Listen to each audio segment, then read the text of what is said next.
On today's episode of Watch Chair Go, we transmission swap my $2,800 2010 Silverado.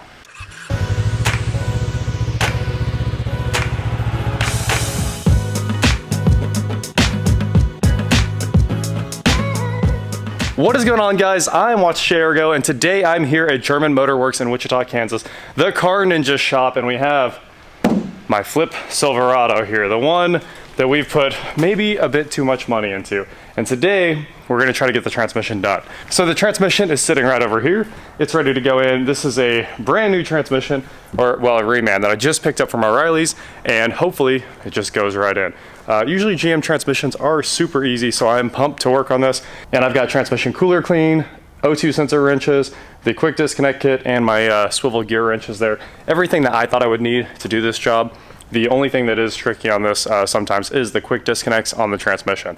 So hopefully it goes smoothly since I went around and grabbed all my tools.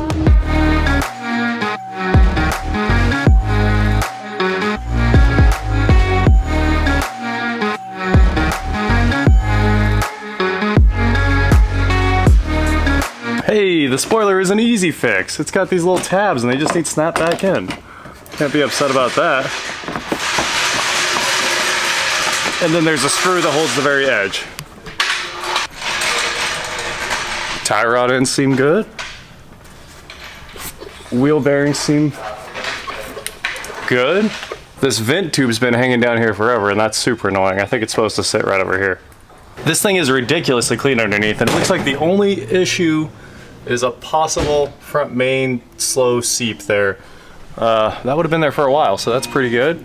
And anyway, this should be pretty easy. So we're gonna start by pulling off this cross member. We'll support the transmission, drive shaft, cross member, get the exhaust off, drop this thing. Super cake. So drive shaft, the fun, easy part. You take an 11 and pull these 4 bolts right here. Got those loose already, so this should only take a few seconds. Once you have this loose and the caps popped off, slide the drive shaft back, comes out.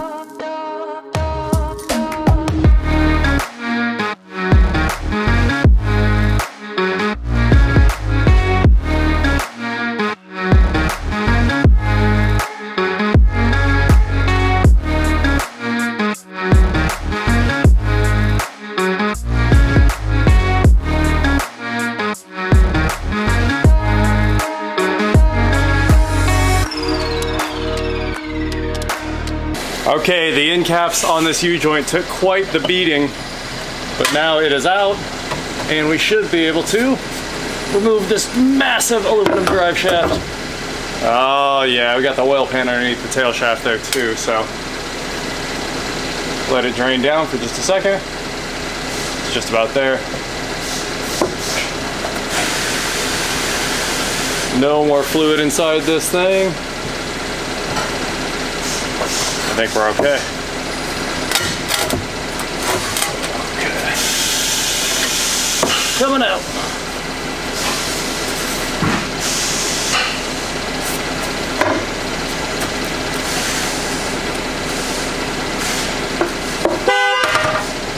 You got me.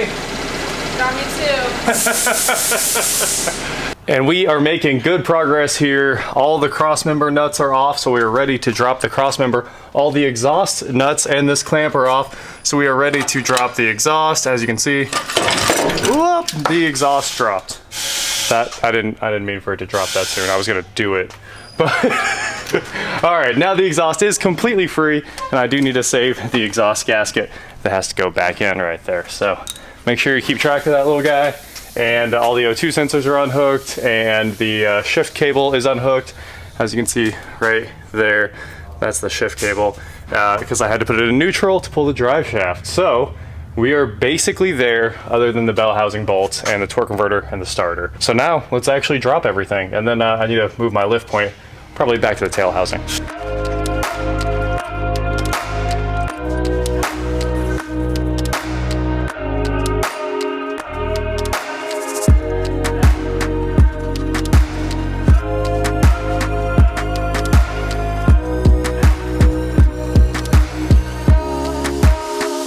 All the brackets and the wire harnesses are clear. Now for the cooler, this is going to make a mess. There's a 13 right there, maybe a 15. There we go. Let's make that mess. Sweet. We've got cooler clean to spray in there and clean out those lines in case they have any metal. But weirdly, that fluid looks flawless. I don't see any sparkles.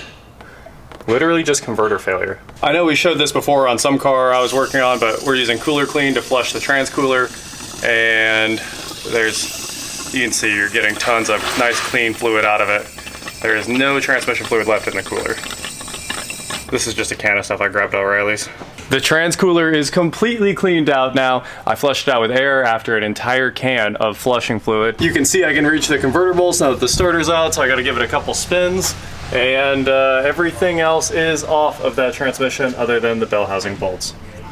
So we are moving right along. I'm about ready to bring in Johnny's trans jack, which is awesome. That makes life really easy. And then we should be able to get this thing right off of there. I'm very much ready to be done. Look who showed up just to complain about my tires. They are, you're a little cook, sir. Well, I did a big burnout last night, and that's why they look tore up. Oh, to use the last of your transmission? Yeah, I had to get the good out of the transmission. What year's this guy? 10. A 10? A 10. You know, I sold these new in 2007. You did. At the Chevy dealership. That's true. 7 and 8. I was a Chevy salesman, and this was my hot ticket right here. We had this conversation once before, and I think that I might have driven the Cobalt SS when it was brand new with Tyler. As a salesman? Yep. And of course you didn't buy it. No, of course I wasn't. That thing was like $35,000. It was ridiculous, yes. I love that car. Yes. Well, how the mighty have fallen. Yeah. Wow. That fender. I'm about done with this. Oh, the fender's all, so the fender's at paint right now. Can I write something into it? Absolutely. You can key that fender. It's going in the trash. And then my fender flares, because, you know, the usual pop on these things, they are also getting painted the factory color match. When's the last time you made money on a car? I don't make money on cars.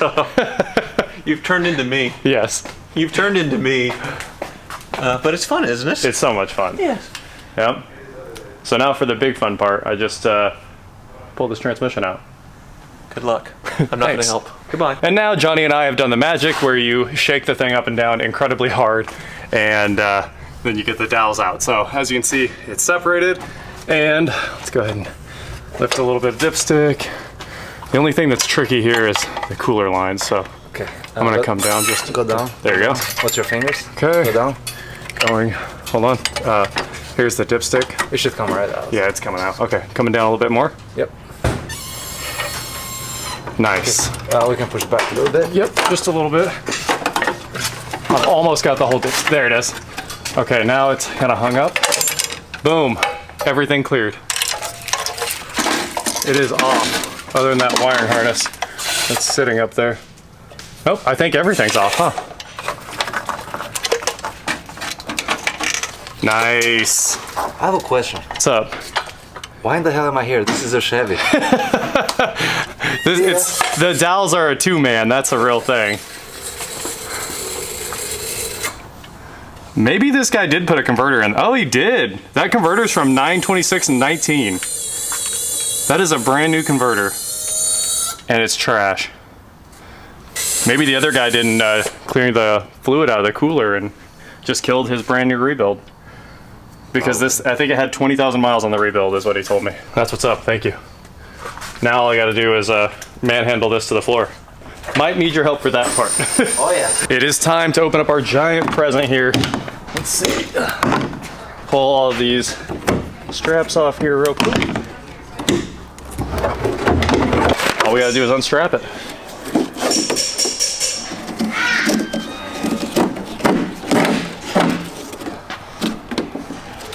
Okay, there's our old one that is actually brand new, and now I've got these fingers loose to hold in the converter. I'm gonna move those over there so the converter doesn't come out in shipping, and all the plugs and everything will move over as well.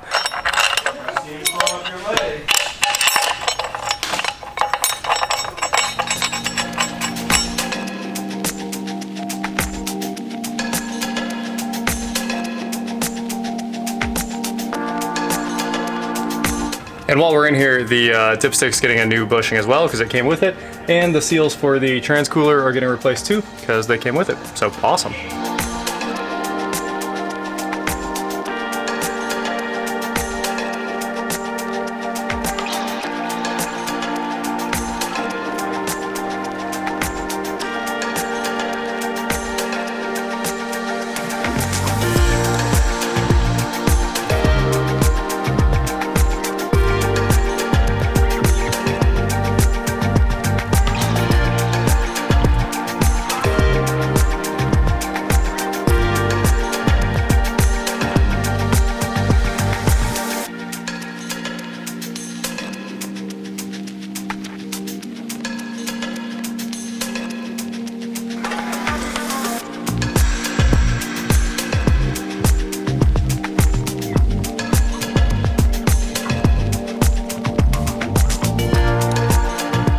huge progress. The thing is in. I've got 4 bolts left to put in, these bottom ones that are super easy, and then the top ones. And we can go ahead and add our transmission control right now, which you just kind of push and turn until it locks.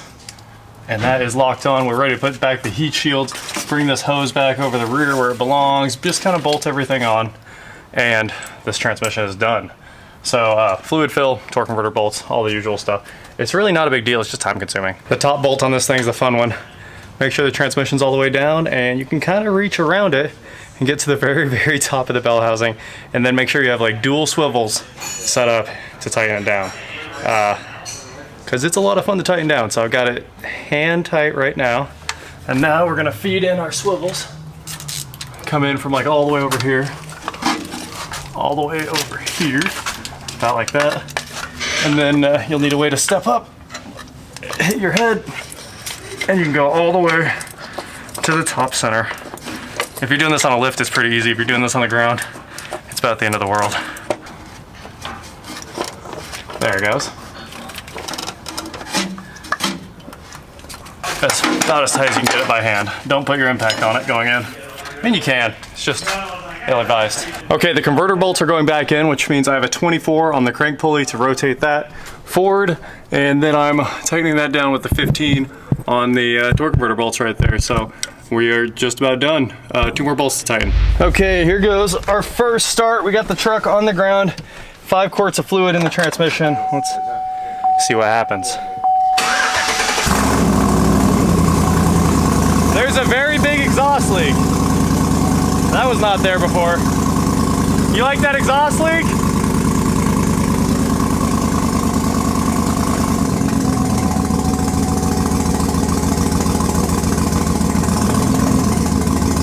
I gotta tighten some bolts.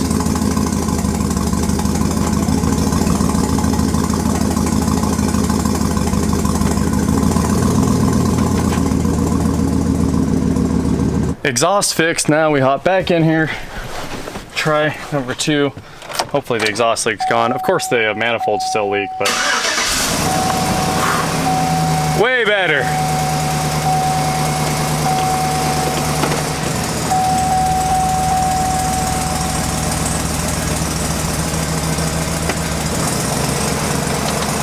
Okay, it's in neutral with the brake on, so I think we can check the fluid. All right, we got this thing full. Checked it like 5 times, and then it said clear the transmission adaptation. So I went into the GM diag for this truck, reset transmission adaptations, ran that. Ooh, we can see lots of data here. Man, that's cool. Okay, so I mean, it looks like it's talking to it just fine. We've got the temperature out of the transmission, which is an internal sensor. You can see the torque converter slip speed, torque converter clutch slip speed, and I mean, everything seems like it's working perfectly. All we gotta do now is go drive it. This actually says to upgrade the software in the ECU and TCM, but I don't think we need to do that at all. It's like, that's clearly, there's no new software for this old truck. So that is it. Johnny and I are gonna load up this core and I'm gonna take it back to O'Reilly's, and all that's left is the fender and the fender flares. So this truck is about ready to go. I guess I have to drive it, but I'm sure it's good. As soon as you swap GM transmissions, they seem like they're always good. So that is it for today, guys. Thank you so much for watching. Don't forget to head on over to shop.watchjrgo.com where you can get cool shirts, not like this. And please like, share, subscribe, do whatever you want to do, and I will talk to you next time. Okay, Johnny is closing the shop, and we are going to test this guy. Hopefully it doesn't have any issues, because Johnny's borrowing my scanner infinitely while they work on his. Oh, it shifts so nice. Now for the real test. Honestly, it seems really good already.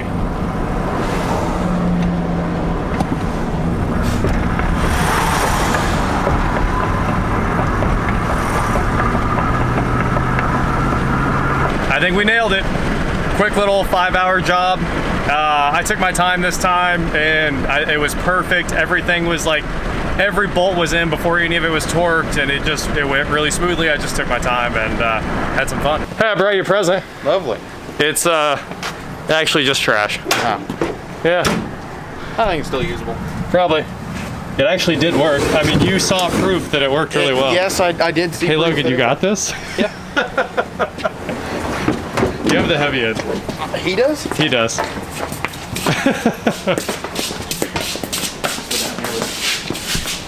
Sweet, thanks guys. Yeah. There were a lot of comments about the price on this transmission. It ended up costing $2,000, a little over $2,000. And people were saying I could have gotten it cheaper. And you're right, there are cheaper ones out there. There are cheap rebuilds. But this is a PowerTorque rebuild, and I bought it from O'Reilly's because it's like the perfect setup. It has a 3-year unlimited mile warranty. So when I sell the truck, I can say, you're getting a good transmission, and if something's wrong, it'll get taken care of. And there's something to be said about having a real warranty with a place that'll back it. So there you go. That's why I did it. O'Reilly's PowerTorque, good setup. Also, it drives perfectly, so I doubt it ever has problems again.